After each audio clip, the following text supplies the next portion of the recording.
bebe mva nkubwire buriya hari imitungo njye mba mfite ntarakugaragariza ngaho se nyine ndabona kandi njye ndi umuntu w'umukire buriya ntabwo ubizi njyewe nibo nyine mbwira urabona zino pfunguzo yego zino ni amagorofa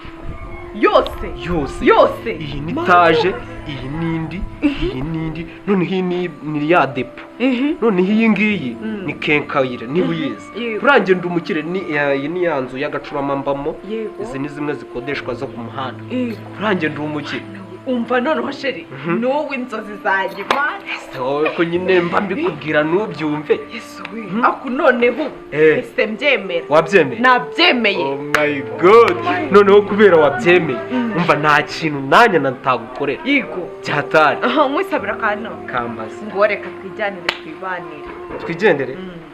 se buriya byaba ari byo se kugushidikanya mba nshaka ngo tubanze dukore nk'ubukwe nyine ubukwe si ubukwe ni ngombwa okay wewe uri kumva washyushye nashyushye okay twigendere none